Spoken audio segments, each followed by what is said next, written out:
911, what's your emergency? 911, what's your emergency? Be advised, car 4 has control of the pursuit. Proceed with caution.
Hi, everybody.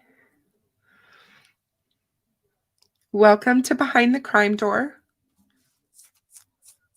How are you guys? Hey, Verbal Judo, how are you? Hey, John.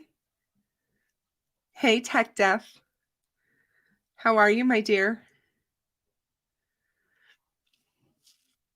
It was awesome today that Cop Facts played your Abby and Libby piece. I was so excited when I saw that. I shared it on my community page because everyone should hear it. And I thought it was epic that he did it on Kelsey's birthday, because today is Kelsey's birthday as well.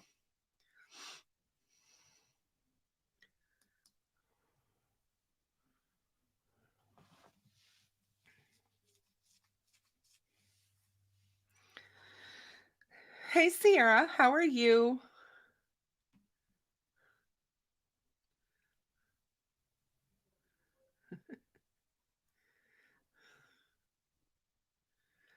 Hey, Verbal, don't worry about it. It's okay. Steve knows that I go live at 8, and he, we're good. We're all good when it's not a big deal.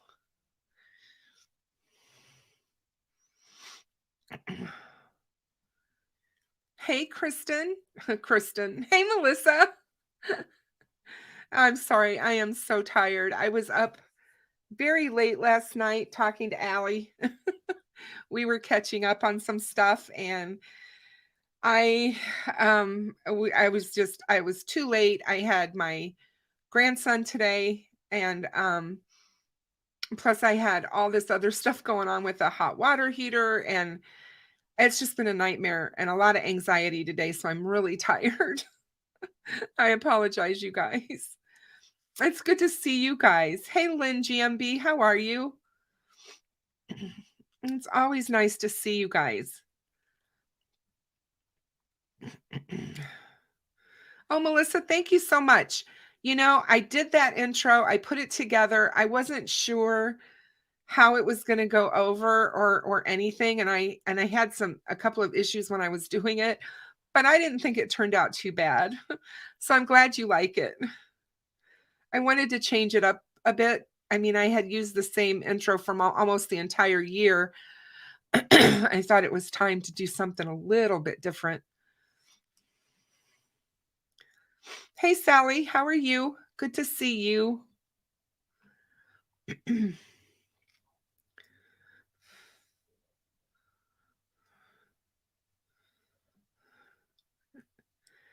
Hey, Carol, long time no see. Good to see you.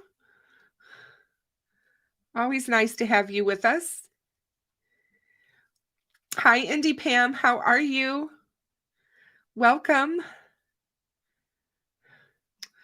I know, and it was like, I saw he downloaded. I always get a notification when he uploads, but lately my notifications have not been coming through on YouTube, so I don't know what's up with that. But today I got one, and I happened to be sitting at my computer doing some work for tonight, and I saw it, so we got lucky there.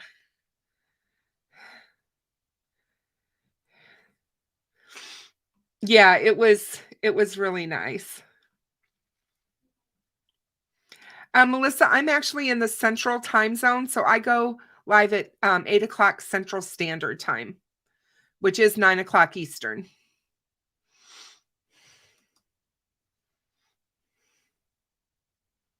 Hey, Pigeon, how are you? I'm good, thank you. I am good. It's nice to have you with us. I love it when you guys are all here. Did everybody survive the football over the weekend? I know that there was a lot of wild card games and a lot of stuff going on. So I thought that was kind of a wild weekend with all the football going on. And I know that there's a lot of people out there that get behind that and get the Super Bowl craze kind of thing going on. So tonight we're going to talk about Idaho. I did have a couple of updates today that I posted on the community page on my channel. If you guys aren't familiar with the community page, I post all kinds of news items there, updates on cases, just little things that I like my channel to be aware of. It's just another way for me to communicate with the community besides just my live streams or doing my videos. So I just wanted to let you guys know that. But anyway, so with that being said, I did want to update you guys on a couple of things.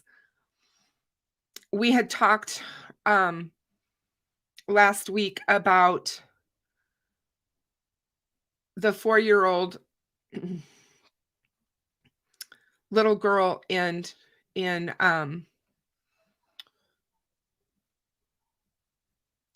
Oklahoma, Athena, and her sister. And they did arrest Ivan Neil Adams for first-degree murder.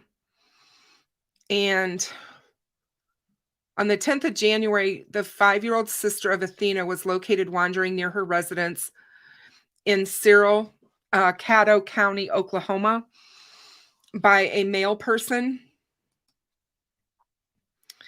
And she called police because the little girl was just kind of walking all by herself and was alone, and there was nobody in the house when she checked. The police got involved and they interviewed forensically the little girl, and she had disclosed that she had been home alone and she was tired of being alone. They weren't sure at that point how long she'd been alone, but it had been a long time. She received a call, the chief of police did, from one of the caretakers of Athena and Alicia Adams, whom asked where AA's 4-year-old sister, Athena, was located. At that moment, it was learned that Athena was missing. And Alyssa had reported, she called, AA reported she called Alyssa's mom and Allie and called Alyssa's husband, Ivan Adams, dad, and Uncle Ivan. AAKA and AA's biological mother left AA and AAKA in the care of Alicia and Ivan approximately 1.5 to 2 years ago. No one's really sure.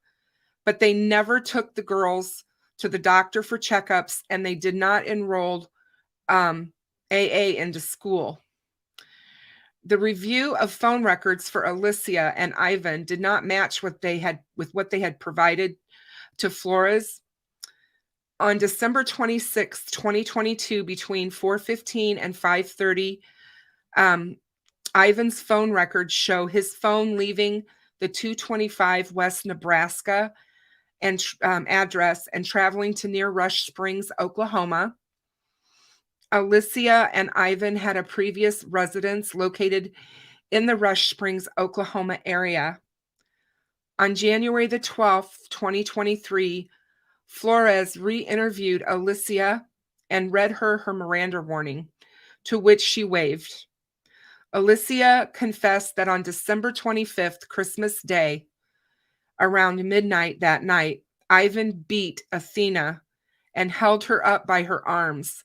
Athena was not moving and her eyes were barely open. He then laid her on the ground and punched her at least 3 more times in her chest. Athena never moved after that. This occurred at their residence on 225 West Nebraska. Ivan then left the house around 0100 hours on December 26th with Athena. When he arrived back, he told Alicia that he had buried her near a fence line that was next to their old residence in Rush Springs. He informed her he placed a large broken branch over the burial site. Due to the circumstances, they believe that Ivan Adams has committed first-degree murder, and they did arrest him. And it is absolutely heartbreaking. Hey, Gonzo, how are you? So good to see you. New Mexico is so beautiful. It's one of my favorite places. So beautiful down there.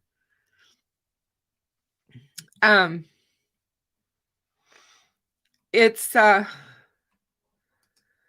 this case is so just unbelievable to me. I don't know how someone can do that to another human being, let alone a little child. And it just breaks my heart, you guys. It just absolutely breaks my heart. So we will be watching for justice for little Athena, and hopefully they get this monster put behind bars so he can't hurt another person. Christmas Day, you guys, it's just horrific. And I know I say it every time we talk about all of these kids. Every time I turn around, it's another child that's missing and that's murdered at the hand of the people that are supposed to be entrusted with their lives and their care.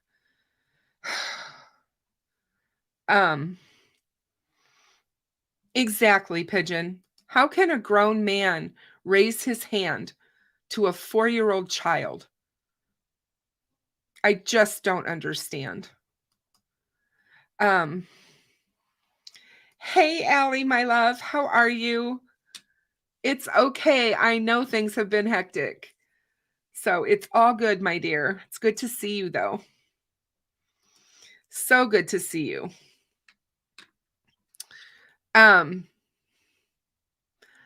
So, yeah, I mean, he had 4 children of his own. They had these other 2 children dropped off to them. it sounds like the mother of the two girls was actually Alicia's sister, and they never did anything. They never took them to the doctors. They never enrolled Athena's sister in school, and it's just awful. So, but anyway, so that was the one update that I wanted to give you on that case. And there's something else that I wanted. Oh, it was on the darn it. Darn it, you guys. I thought I posted it today. Oh, I posted it on Twitter. That's why. So I'll go over that with you, I think, on Thursday, since I didn't have it prepared, because I've got a thing I want to go over with you guys. I put together a,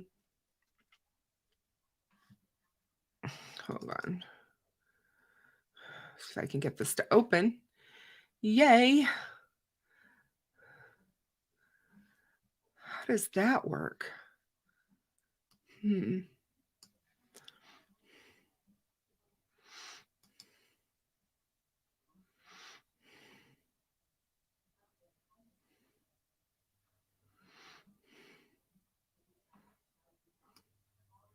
Okay, I see how I can do it. All right.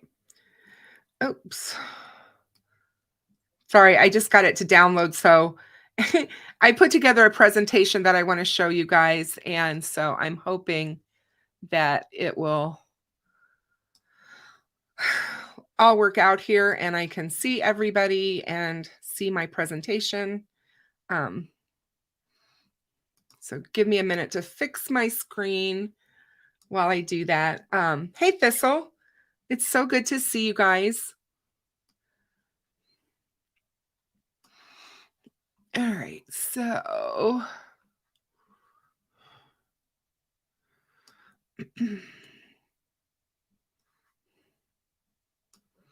don't want this to be this big. Why is this so big?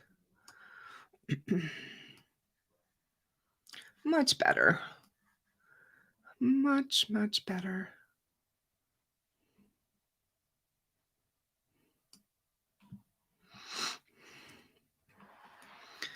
All right. This might work. We do it this way. I think I figured it out. But I decided that I'm going to start doing these little presentations with the case because I think it might be a little bit easier to follow than just listening to me talk all the time. And I really wanted to try and do that. So why is this not raising up for me? There we go. So fun. I hope everybody is having a good week. I'm going to present my screen. So tonight we're going to talk about the Idaho murders and motive. And was the motive to commit the perfect murder, or was it something else? So let me share my screen with you, and we're going to go through this.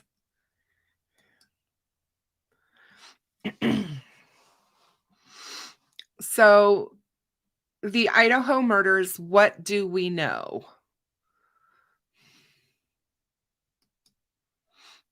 about motive?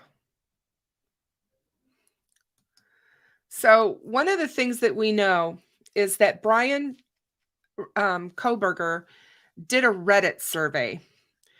His Reddit survey, he asked the following questions.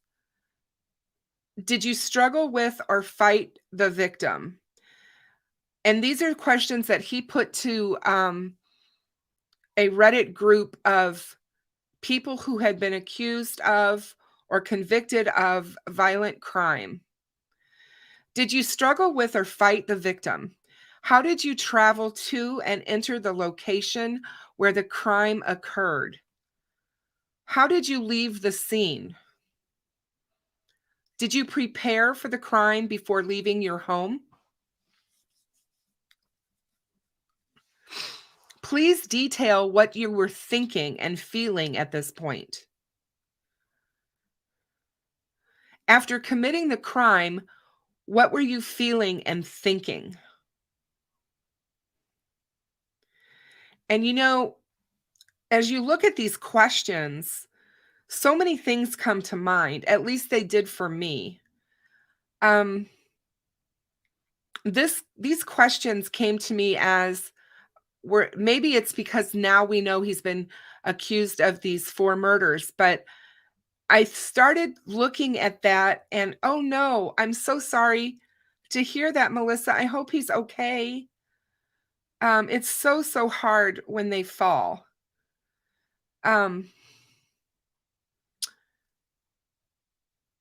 what I was starting to say was, when you start thinking about these types of questions that he was asking, it is almost as if he wanted someone to describe to him a crime that they had committed, down to how they were feeling emotionally and what they were thinking in their head before it happened and after it happened. And why would he do that? Was he looking for resource and research information for a thesis, or was he looking for information for himself? Because I've talked about this before. I've brought this up before. And the more I read and hear about him, the more I'm beginning to wonder if he does not fall somewhere on the high spectrum for autism. And the reason I'm saying that is because, and I could be completely wrong, you guys, but I have an autistic grandson, so I do know about autism. My grandson was nonverbal till he was about 2 weeks before he started kindergarten. He is now extremely high functioning and very, very intelligent.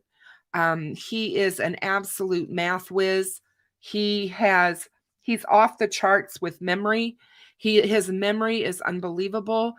He memorizes all sorts of sports statistics and all kinds of things. And he's just incredible. And some of the things that I've heard about Bryan make me think of autism. He's socially awkward. From everything we have been able to discern from him so far, is that he's a very socially awkward person. In fact, his father helped move him in to his apartment in Pullman at WSU. And he asked his neighbor across the hall from Bryan if he would be Bryan's friend. And Asperger's, Cynthia. Yeah, it used to be called Asperger's. They don't, Asperger's has been taken out of the mental health coding book. They're not using Asperger's anymore. It's all under just autism and high functioning. But yes, I would consider him that type of person is what I'm thinking. But anyway, his dad asked that. And I guess from what the neighbors said, his wife was like, absolutely do not let him back in this house. He is extremely strange. And she didn't get a good vibe. Now, I'm just saying, if somebody has autism and is socially awkward, a lot of times we feel that way about them because they won't have good eye contact a lot of times with us. They sometimes they have anger issues. They have, especially as they get older and into adulthood, because they get so hard. It gets very hard for them to handle emotional situations. They just can't process emotion the same way that we do.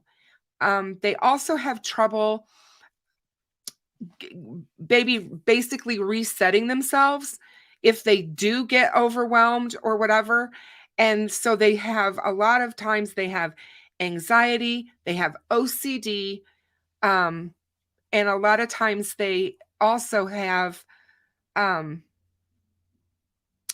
am I trying to think of? The inability to sleep well. A lot of times they can't shut their brains off. And so they have a really hard time. They don't understand our feelings the same way. For my grandson, everything is black and white with him. And it's like there is no gray area or in between. And he's a rule follower. If there are rules, you have to follow them. So it's hard to change things. Like they don't like change in their environment. They don't like to have change in their routine. They're very regimented when it comes to routine. And like I said, just the more I understand, because his father tells the neighbor he has trouble making friends. And good to see you. Hi, Mrs. Thing. And so I think it is hard for them. And so it was just something I thought of about him. And from his description of when he was younger and when he was a younger child, it just seems like he may fall into that category. And especially the fact that he's so highly intelligent on top of it. So what I see in this Reddit survey that he did, I see someone who is fascinated with murder or fascinated with crime, and they want to know exactly how it's committed and how you did it. Down to all of the, they want the explanation, the visualization of what happened and how did you prepare yourself to do it. Was he trying to get pointers here for his own ideas on crime? We don't know, but it's a possibility, obviously.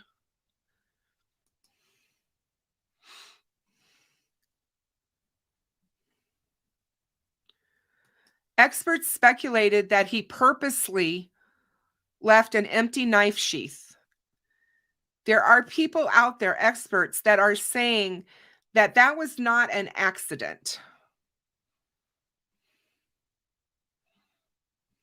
I don't think this one plays. Hold on. Yeah, I didn't think this one did. Sorry. But I found that interesting because I thought about that too.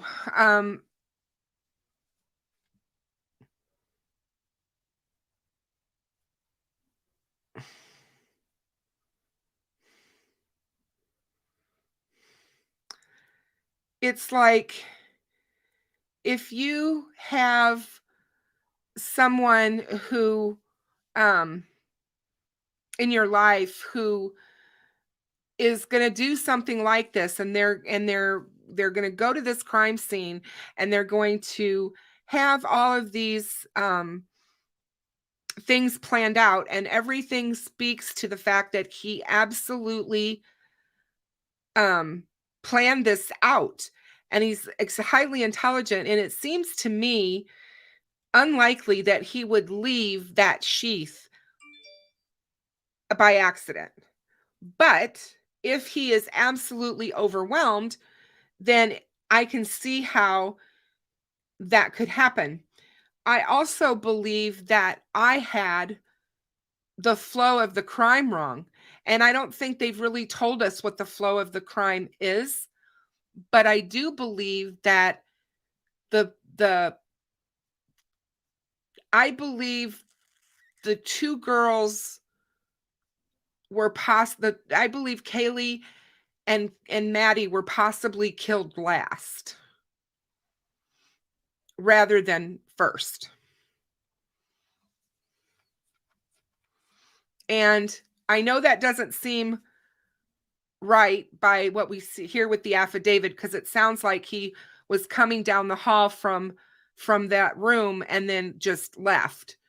So possibly I'm wrong in that, but I know that he brought up the shooting that happened at Washington State University the morning he left with his dad, or the day after he left with his dad. I think it was the morning of. And there was a shooting at the campus, and it was a security guard.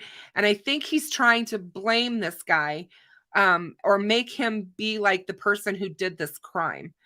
And there's a rumor out there that he has told his family that this guy is the guy who did this crime and not him, and that he's going to be exonerated. And again, you know, I just think that that's what's going on there.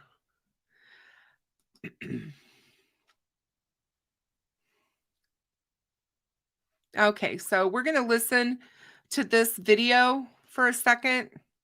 Guys, make sure you tell me if you can hear. I want to make sure that you guys can hear really well. Hold on one second, because I want to make sure that I have my volume up, which I do. Okay. So here we go. If it'll play.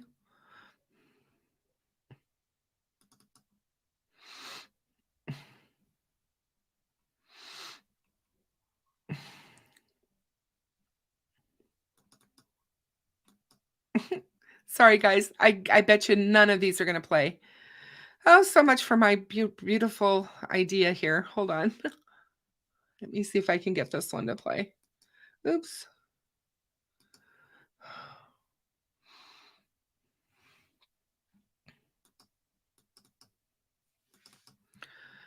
Nope. Sorry, guys.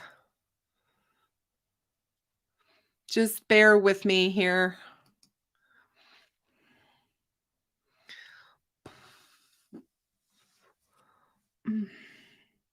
We'll go through these videos that I had, and I'll play those videos separately for you at another time, because they're good and I want you to hear them, but I can get to the rest of the presentation. I do apologize.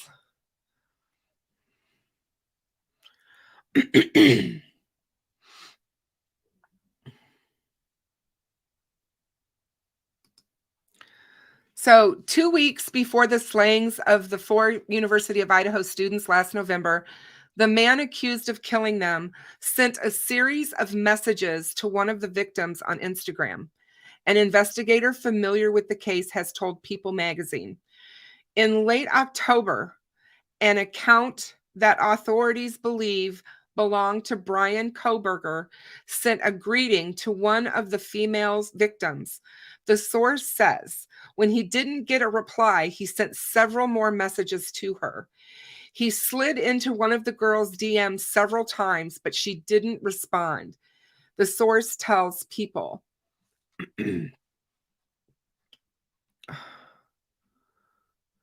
Basically, he just said, hello, hey, how are you? But the person never responded, and he just kept sending it again and again. We've been told that this was actually Xana that he sent this to. Again, it's not been confirmed by law enforcement. Authorities remain tight-lipped about the alleged motive in the attack. They have not publicly discussed the relationship between Kohberger and the victims. And Kohberger's now deleted his Instagram account, which was viewed by people before it was removed. He followed the accounts of Madison Mogen, Kaylee Goncalves and Xana Kernodle, but there was no public interaction. It's unclear why Kohberger didn't get a response to his messages, but authorities say that the victims or victim may have missed them completely. She may not have seen them because they went into message requests, says the investigatory or the investigative source. Instagram users are not notified when they receive a message from someone, and they do not follow back, and the messages go into a special folder. We're still trying to determine how aware the victims were of his existence.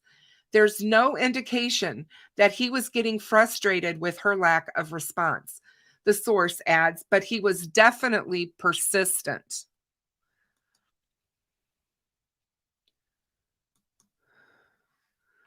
Kohberger has not yet entered a plea, and his next hearing isn't until June 26th.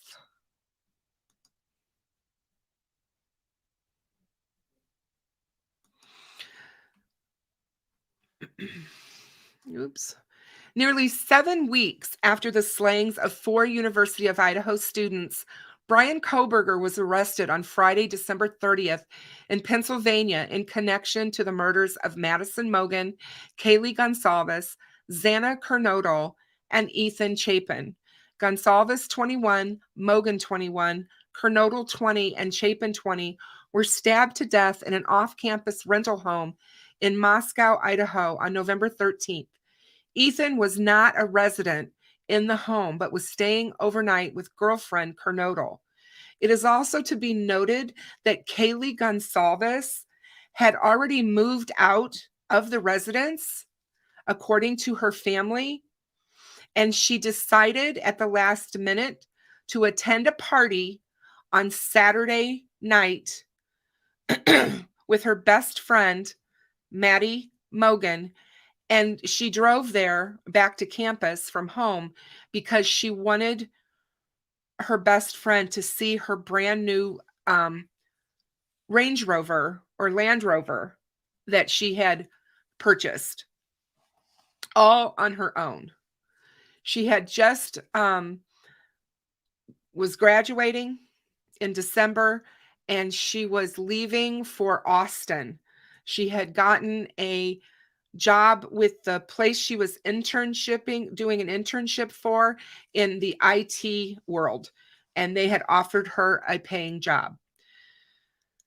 2 more roommates at the 1122 King Road residence, Dylan Mortensen and Bethany Funk, were home and unharmed. Early in the investigation, the surviving roommates were ruled out as suspects. While it was initially believed that Mortensen and Funk both slept through the attack, the probable cause affidavit, which was released on January 5th after Kohberger returned to Idaho, revealed that one of the surviving roommates said they saw the killer.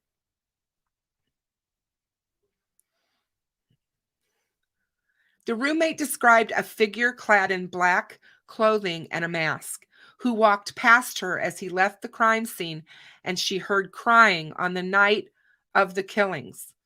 The affidavit also alleged that Kohberger was linked to the crime scene from DNA and cell phone pings.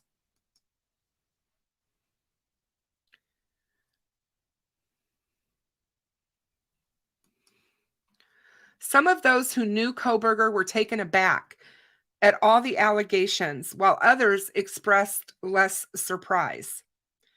Kohberger claimed he was shocked at the allegation against him. He's willing to waive because he's looking forward to being exonerated.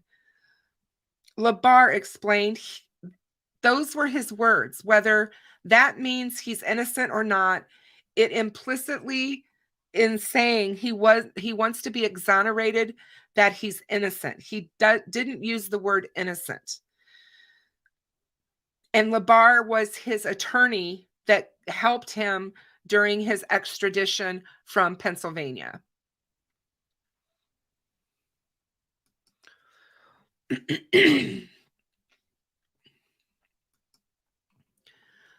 Kohberger may have been bullied, but some allege he was a bully himself. At least one individual who knew Kohberger when they were young recalled Kohberger as being quiet but friendly, and that he was bullied by peers over his weight. He was bullied a lot, and it started because of his weight, and it was mainly by females. He was pretty big. Sarah Healy, who attended elementary, middle, and high school with Kohberger in Pleasant Valley, Pennsylvania, told people he was very quiet, very to himself. He was very into his books, and he was really sweet and really quiet. Others who knew Kohberger didn't recall him being bullied at all. Casey Arntz, who was 2 years ahead of Kohberger in high school in Pleasant Valley, said she didn't remember Kohberger ever being bullied, and alleged that while Kohberger was always nice to her, he actually bullied her brother at times. I know that he had anger issues and he would have outbursts and stuff. I never saw them face to face. My brother said that when Bryan would get angry with him, he would kind of gaslight him and get physically aggressive. Casey, 28, told people, Bryan never got physically aggressive with my brother, but he was kind of the person who would smash things or punch a wall or something like that. I think it's interesting that you get different takes on him by whoever you talk to. Casey added, I never saw Kohberger being bullied. He was 2 years behind me, apparently, when he lost the weight. Some people are saying that he accepted apologies from people that bullied him, and then other people are saying he bullied them right back.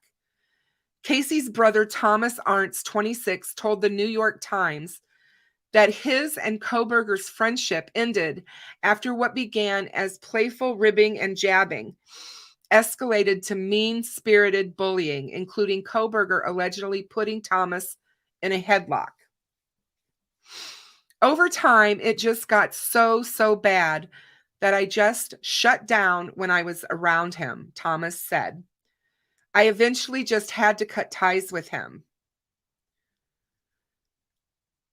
An anonymous college classmate of Kohberger's recalled him frequently taking contrarian viewpoints in classes and getting into heated arguments with other doctorate students, according to the New York Times. The classmate said Kohberger seemed to have more disagreements with women, including one incident that led to a female doctoral student storming out of her classroom after accusing Kohberger of mansplaining.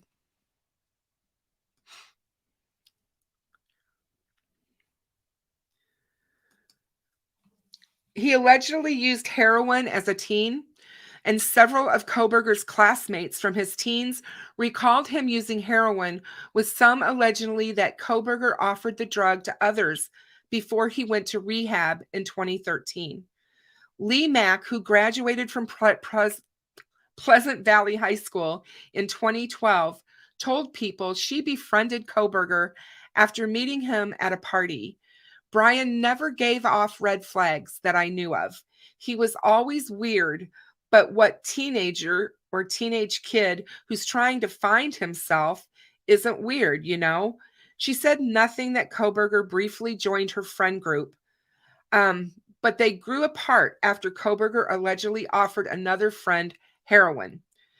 He offered my best friend heroin, and we just realized he was a little bit more far gone than we had expected to deal with, and so we had to end our friendship, Mack said. She added that Kohberger later reached out to her 2 years after graduation.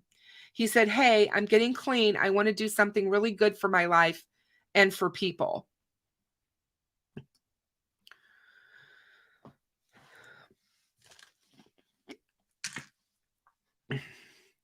Kohberger has a psychology degree.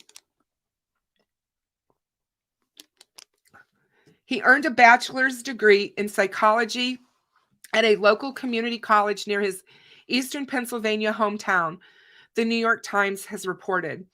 Jack Bayless, who befriended Kohberger in 8th grade, told people that Kohberger was very interested in psychology as a teen.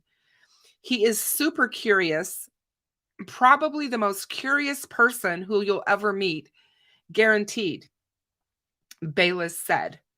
He was really into psychology and how people thought and whatnot. He's always been really into that kind of stuff. If you're like, oh, why do people do like this? Why do men blah, blah, blah? Or why do women blah, blah, blah? He'd get all into those kinds of things and wondering differences between just how different people think and all of that. Bayless added, reconciling the idea that his childhood friend is accused of killing 4 young adults has not been easy. Bayless, who last saw Kohberger in 2021 when they shot airsoft guns together, explained. He's always been nice to me, always friendly to me. He's never seemed like a bad guy, Boyles said. I hope he's innocent, and I hope it was anyone else, because you don't want your friend to have been a murderer. It's not fun. I can't even imagine.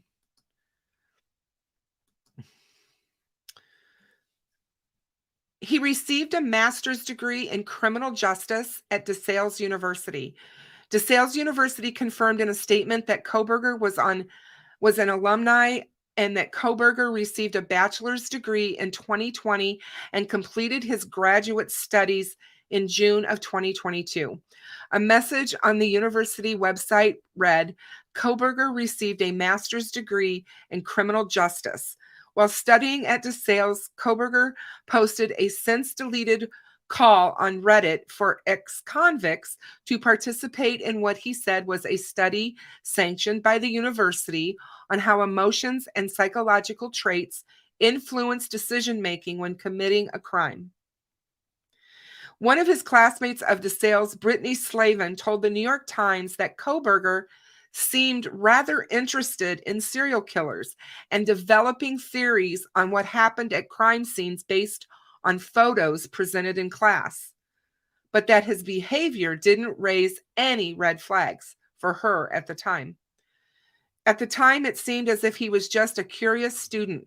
So if his questions felt odd, we didn't think much of it because it fit our curriculum, she explained.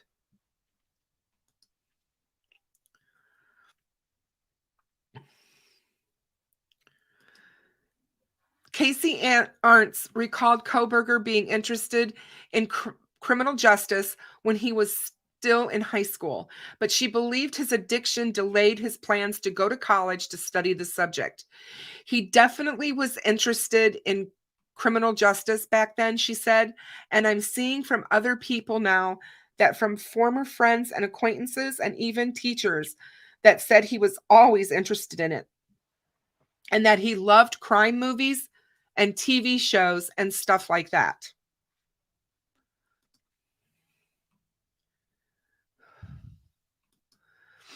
A local bar issued a warning to Kohberger months before the murders.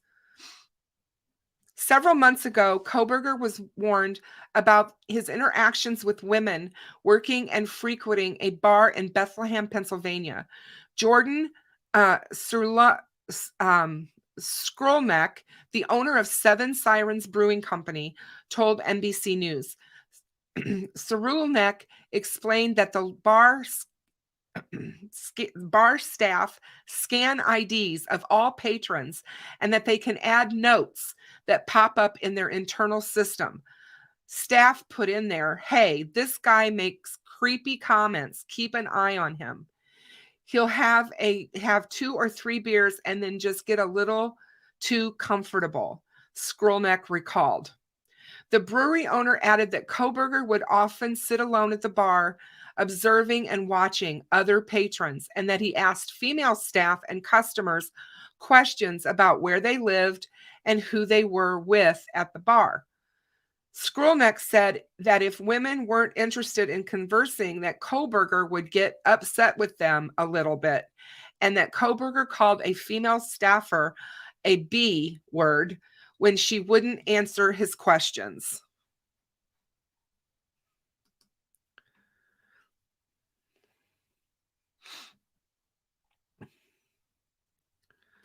Skrulnick said of his final interactions with Kohberger, I went up to him and I said, hey, Bryan, welcome back. We appreciate you coming back. I just wanted to talk to you real quick and make sure that you're going to be respectful this time and we're not going to have any issues. Skrulnick said that Kohberger seemed shocked at his remark and told the owner, I don't know what you're talking about. You totally have me confused. Skrulnick says that Kohberger never returned to the bar after that conversation.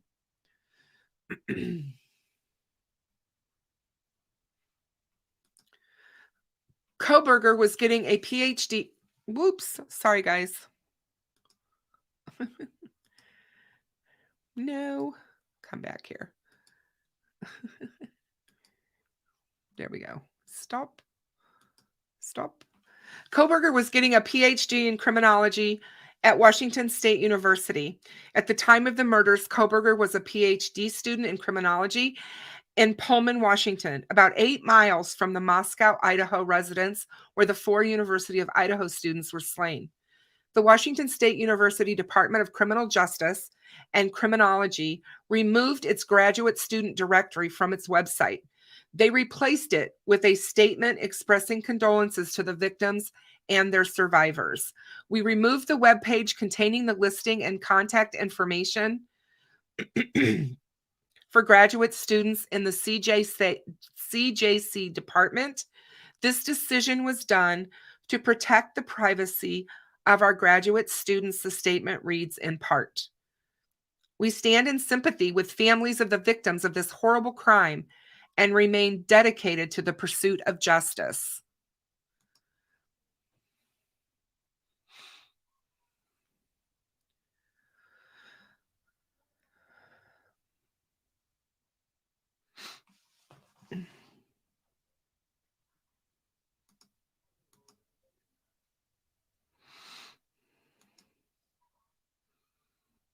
I'm not sure why it's not moving. Hang on, guys. I don't know what it's doing now. Let's see if I can get it to go again.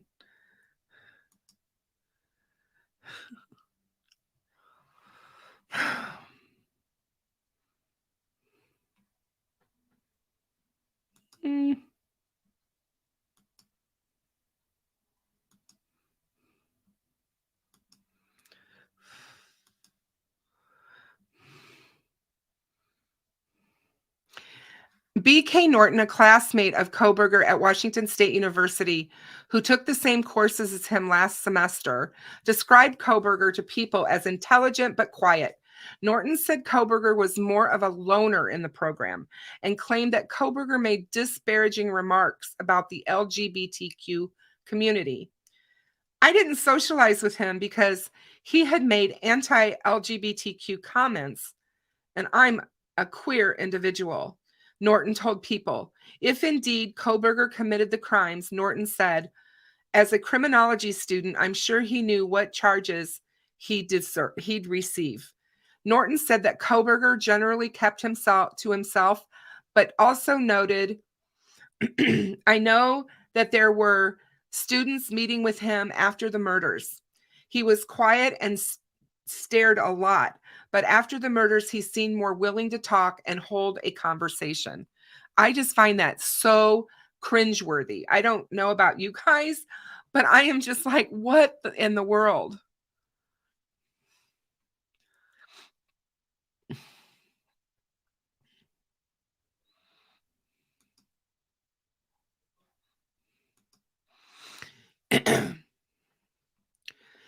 He was a teaching assistant at Washington State University, and Joey Famularo had Kohberger as a teaching assistant in one of her classes at Washington State and previously spoke about her experience with him on TikTok. She recalled that Kohberger was a tough grader early in the semester, but that his behavior changed after November 12th, 2022, when the murders occurred. She noted that there were no real red flags about him, and that her class of 150 students didn't see him very often. but explained after November 12th, his behavior changed significantly. Famularo noted that in October, Kohberger had failed all of his students on a test and left several comments on their work. And then starting in November and December, he started just handing out 100s and leaving very minimal comments, she said. So that was, I think, probably the biggest behavior change. I think that is telling.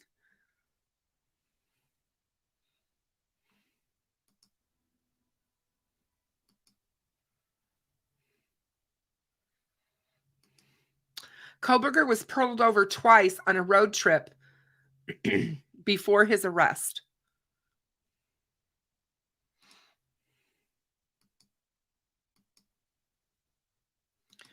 After Kohberger was arrested, body camera footage was released that showed him getting pulled over twice in one day while on a cross-country road trip from Washington to Pennsylvania with his father. Kohberger was driving a white Hyundai Elantra, the same vehicle authorities were searching for in connection with this case, and was stopped both times for following a vehicle too closely. He was released with a verbal warning on both occasions. After Kohberger's arrest, the vehicle was taken from his family home.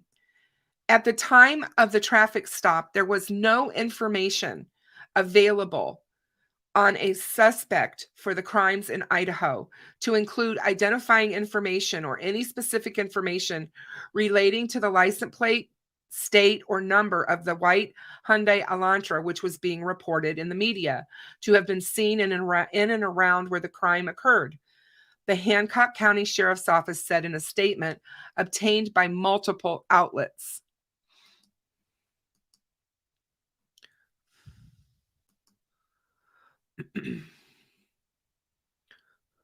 What is going on with this?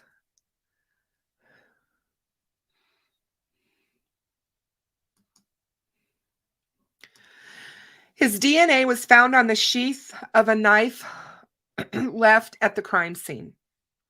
According to the affidavit, which was reviewed by People, a sheath of the knife used in the murders was left at the scene in the bed where Mogen and Goncalves were found. The affidavit states that this is where detectives found DNA linking Kohberger, which they matched to trash taken from Kohberger's parents' home in Pennsylvania. The affidavit also alleged that around 4:20 a.m. on the night of the killing, a white sedan referred to as Suspect Vehicle 1 in the affidavit was seen leaving the area of the home at a fast rate of speed. The document also stated that the vehicle and phone associated with Kohberger returned to the scene between 9:12 a.m. and 9:21 a.m. just a few hours later. Additionally, the affidavit alleged that while investigating What is going on with my mouse?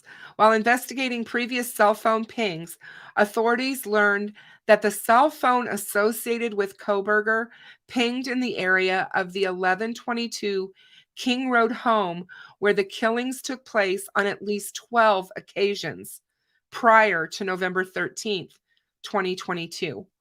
All of these occasions, except for one, occurred in the late evening and early morning hours of their respective days, the affidavit reads.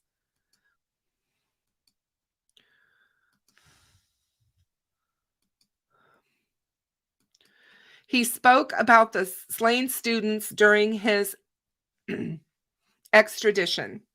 He seemed really nervous, the source said. He was narrating to himself everything that was happening. At one point, he was saying something to himself like, "I'm fine. This is okay." Like he was reassuring himself that this whole thing wasn't awful. While Kohberger didn't speak directly to officers about the case, the police source said he did make an offhand comment about it. He did say, "It's really sad what happened to them," but he didn't say anything more. The source said. He's smarter than that. Kohberger was read his Miranda rights during his arrest and cannot be questioned about the case without an attorney present.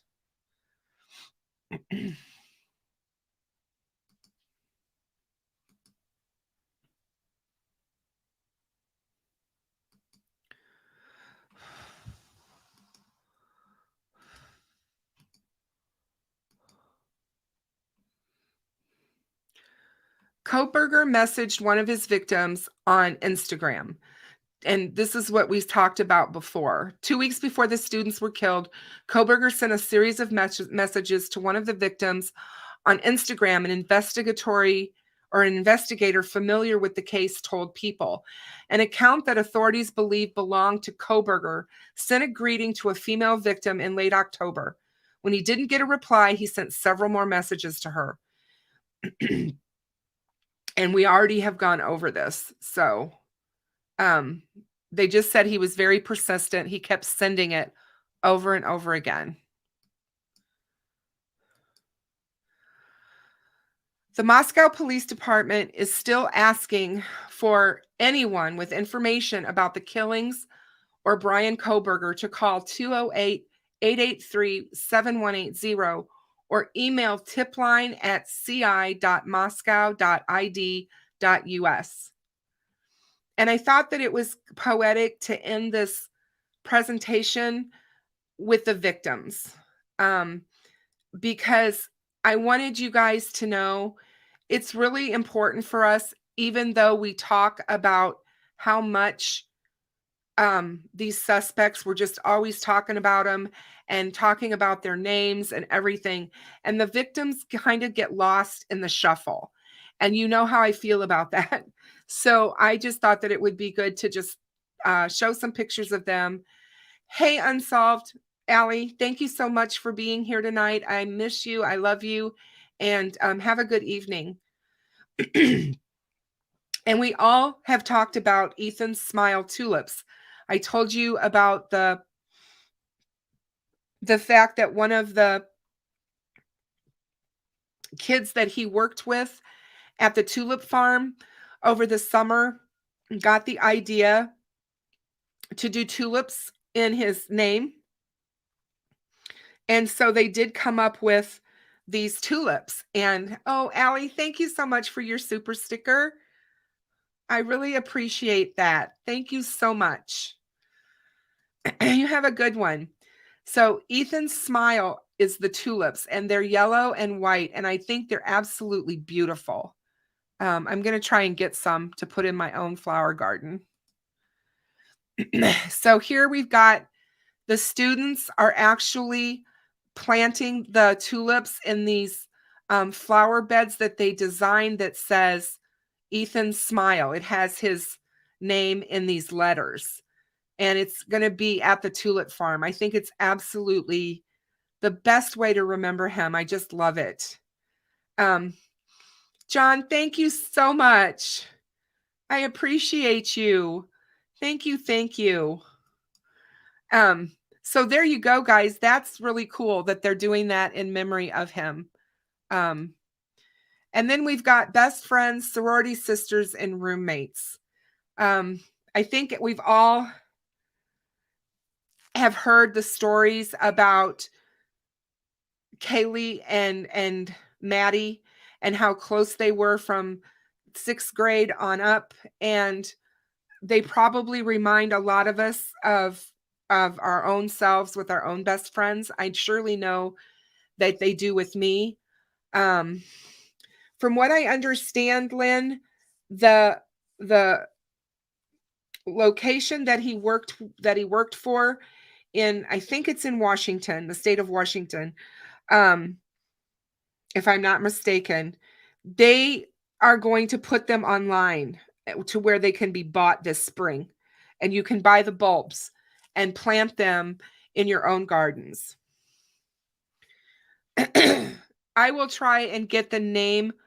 I will look it up and find the name of the tulip place, but it's a huge place. It's very well known for the tulips. I imagine if all you do is go out and Google Ethan's smile, by now it'll have all the information. as well. And then when you, like I said, we hear about Ethan. I don't know how many people are aware, but Ethan was one of 3. So there were triplets in his family, and there was 2 boys and a girl. And so he leaves behind twins, his brother and sister, and they all were attending the University of Idaho, all 3 of them.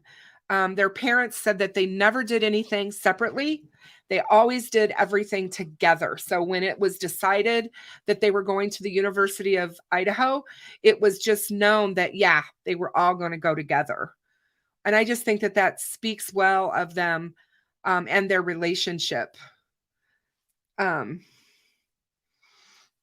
So, and Xana sounds like she was just this extraordinary girl who had a smile that wouldn't quit and loved everyone, and everyone loved her. And she met this freshman that kind of just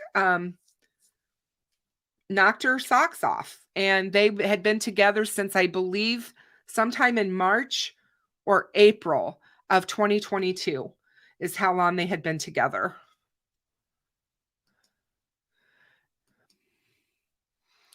And, you know, they had a vigil. I think they had a number of vigils at the school. And then in the hometown, I know for Kaylee and Maddie, they put together these bracelets to remember them,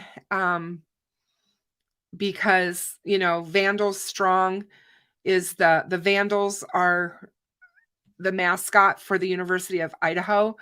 And they'll not, these girls and Ethan will never be forgotten. This forever changed the lives of everyone on that campus that day and around the world. All of us who have been touched by this story will never forget it. So they'll always be remembered. But sadly, I hope that they're not just remembered as victims.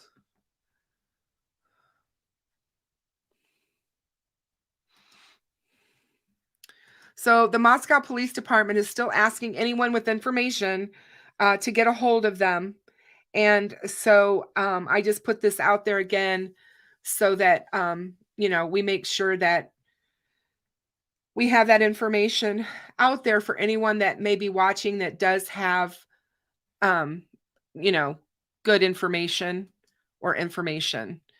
And I do appreciate you guys all watching my presentation with me tonight. I do appreciate that very much. I'm sorry that the videos I wanted to show you weren't working. I'm not sure what happened there. I'll have to figure that one out. But so, you know, my whole thought process in putting this all together was Bryan Kohberger trying to commit the perfect murder? And was he trying to figure out how to do that by asking all of these ex-cons these kinds of questions from violent criminals that have been incarcerated before? Was he working himself up to committing this crime? Has he murdered before? Has he committed a violent act before? Maybe not murder, but some sort of violence. Those are questions that everybody wants answers to. And I know that we don't have them. And I just think it's really important that, you know, we don't lose sight that he is innocent until proven guilty. And I think that the evidence is overwhelmingly, there's a lot of, how do I want to put it? I think the most damning evidence that they have is the DNA, for sure. Absolutely. The fact that they found his DNA on that button is unbelievable. And the reason it's 100% is because 99.9998 was his dad, guys. So that means he's 100%. There is no question that the DNA on that button belongs to Bryan Kohberger. Now, the problem they're going to have is, did somebody bring that knife sheath there and it wasn't his? That's where the defense is probably going to jump all over that. I believe the questionnaire will be evidence now, John, for sure. I think that will be brought in as well. The defense may try to have it held out, but I think it'll be part of the evidence. I also think that there's a lot of circumstantial evidence in this case, but when you look at all of it and you start adding it up layer by layer by layer,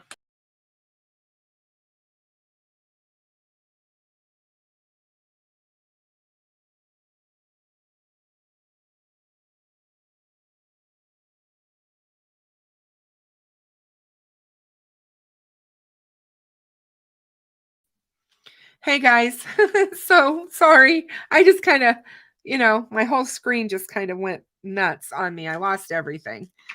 But that mouse, it is my favorite thing. I'm gonna have to give it a name because it really is interesting.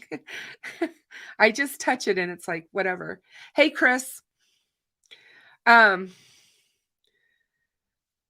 I'm confused by that as well, as to why he would be, why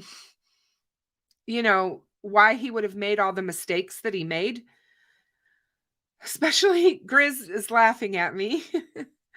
I don't understand that. I don't know that I ever will, because he is supposedly a doctoral student in criminology. So you would think that he would know some of these things. Don't drive your own car to the crime scene. Don't leave your knife sheath behind with your DNA on it. Always make sure you wear gloves.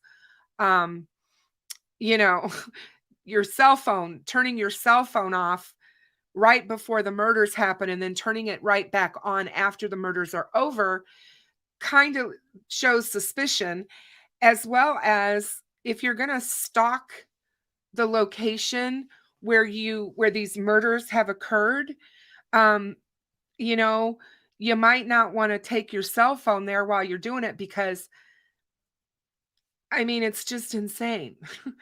There's just so many things that make you go, why? Was he trying to get caught? Is that what this is all about?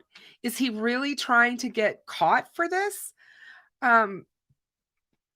None of it makes sense. I also think he's playing into trying to pass this crime off to somebody else. I think that's why he asked the SWAT team members, when they busted into his house, broke down the front door and broke the glass out and came in, has anyone else been arrested? There's a reason why he asked that question.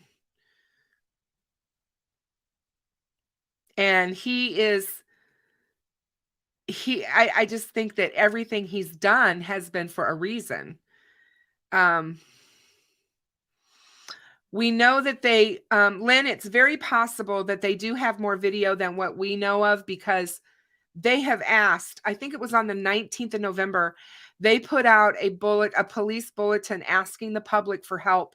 And anybody who had Ring doorbell cameras, anybody who had any kind of security footage or video footage, to please come forward with it and turn it in, because they were looking for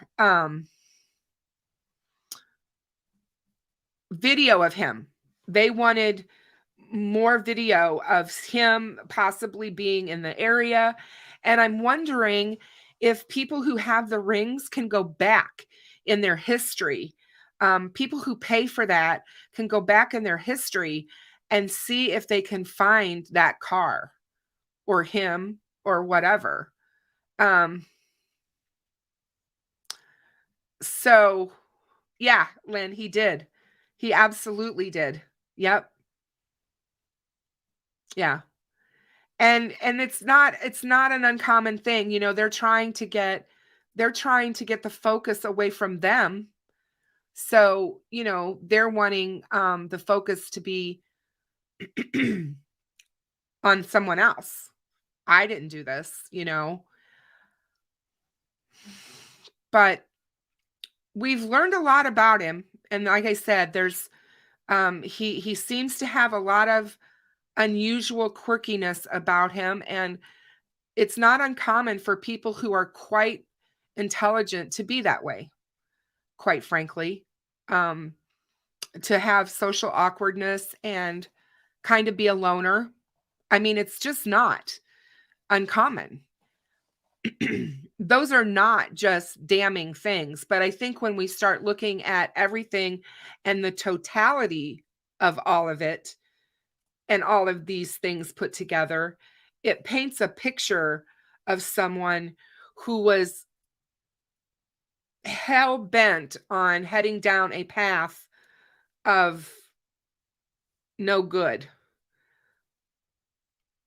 And I do think, yes, he probably has, I think he's very book smart. I think he's very, very smart intelligence, but I don't think he has common sense.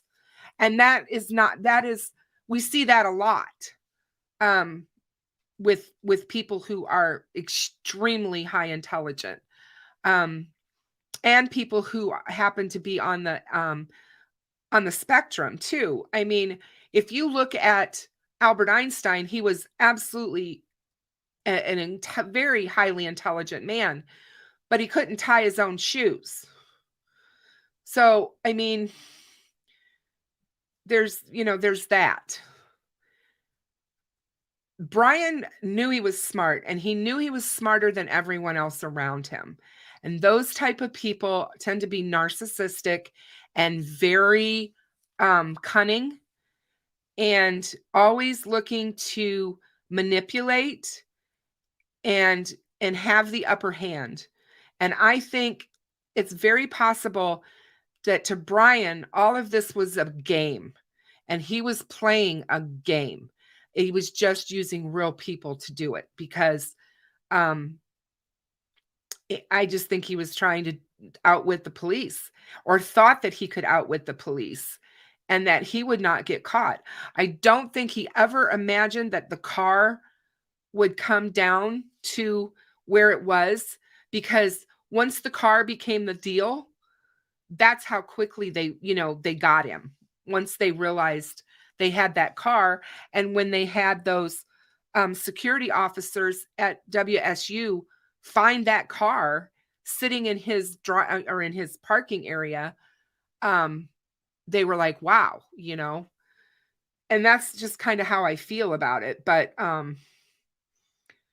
it's yeah, I wondered about that too, Melissa, with the whole Bryan thing. I mean, I don't know what's going on with Bryan's right now, but it's really crazy. Really crazy. And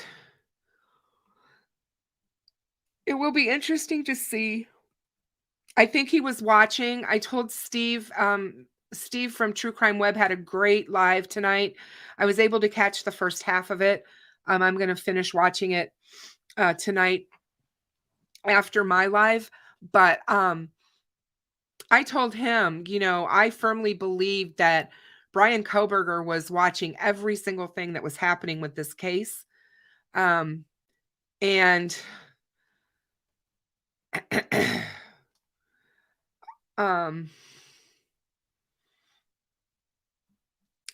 he may very well be one of these criminals that live in a fantasy world, and he had a fantasy of what the perfect murder would be.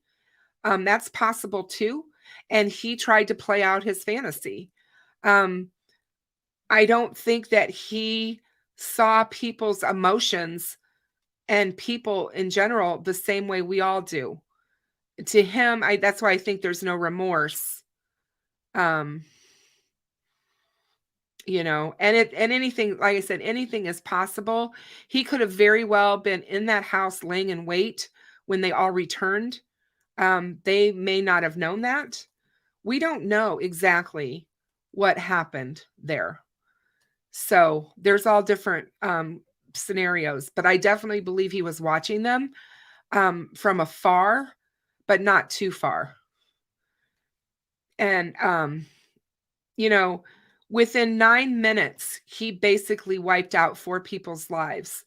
And it's a long time to have somebody at you or coming at you with a knife. 9 minutes is a long time with a knife. And you can do a lot of damage in 9 minutes. So,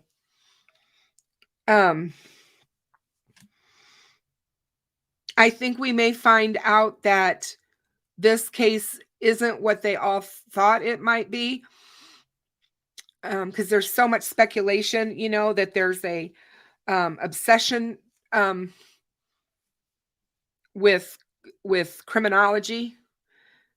We're speculating that. People are speculating that there's a component that one of the girls rejected him.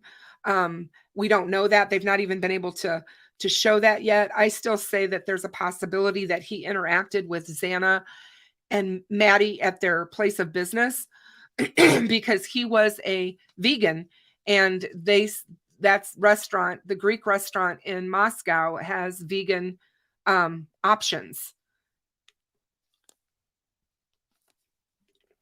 And if he wanted to stalk them, I mean, good Lord, what better place than to do it at their place of business?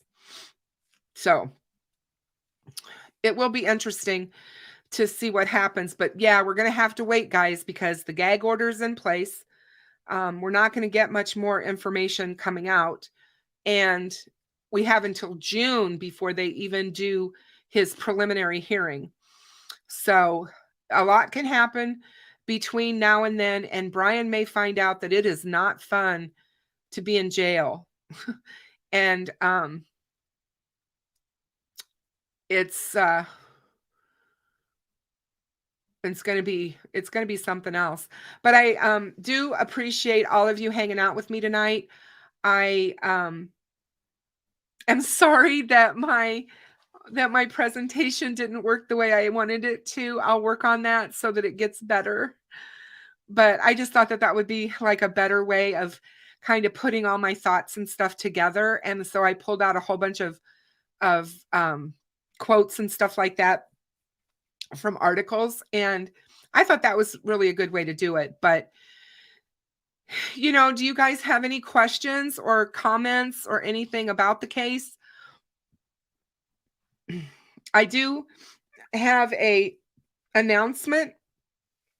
On Thursday, I'm going to have Steve with True Crime Web on with me. So please make sure you guys tune in for that. I will be here at 8 Central Time with him. I'm so looking forward to it. I love when I have him on with me. Lynn, I do have my own ideas about that. I think that he got rid of the knife when he drove that long way home and went all that crazy driving that he did that took him almost an hour from the time he left Moscow to get back to Pullman. He drove over the Snake River, and I believe that would have been a great place to dispose of the knife, would be in the Snake River. I think it's long gone. I don't think they'll ever find it. That's just my opinion. Now, I could be completely wrong, and he may have held on to it and they confiscated it when they went into his apartment, but I doubt it. Oh, Grizz, it's so good to see you. I miss you. I'm so glad you're here. I know he is just, do I think he saw her? I don't, Heather. I really honestly don't. And the reason I don't is because in my mind, if he did, he would not have left her alive.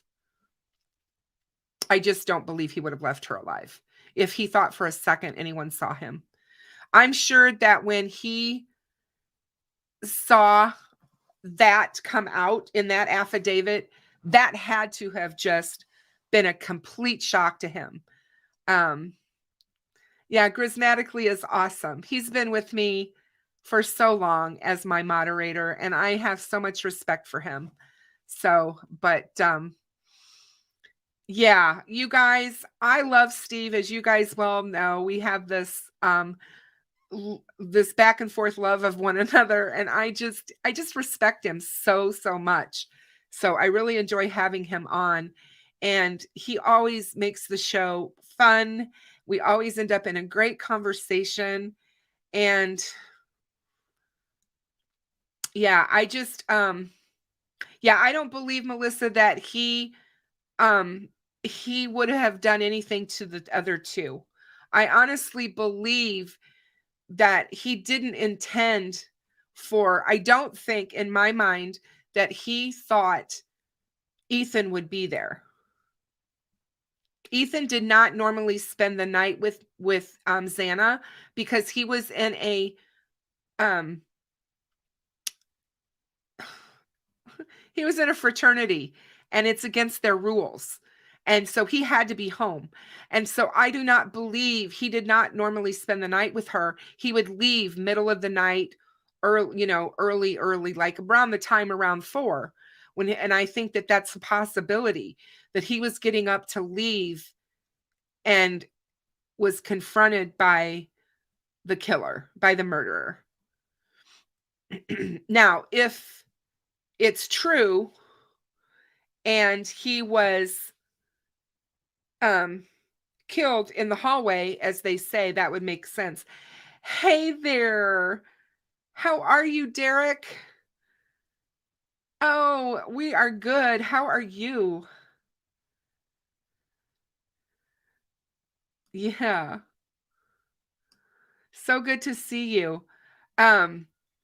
So yeah, they just have rules, Lynn, in the fraternities, and each house has their own rules.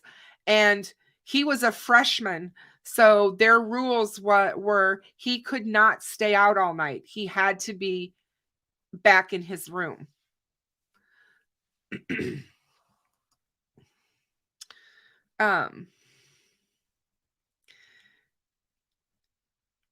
It's good to have you here, Derek. How have you been? Hope things are well. I hope you didn't have too much of a time at work. It's just good to have you here. I'm getting ready to head out, but you'll have to watch the replay, my dear. But yeah, so Steve will be here on Thursday night, you guys. So I look forward to seeing you all on Thursday evening. Thank you so much, you guys, and take care of yourselves. Please be kind to one another, and please make sure that you pay it forward. Good night, everyone. Thank you for being here.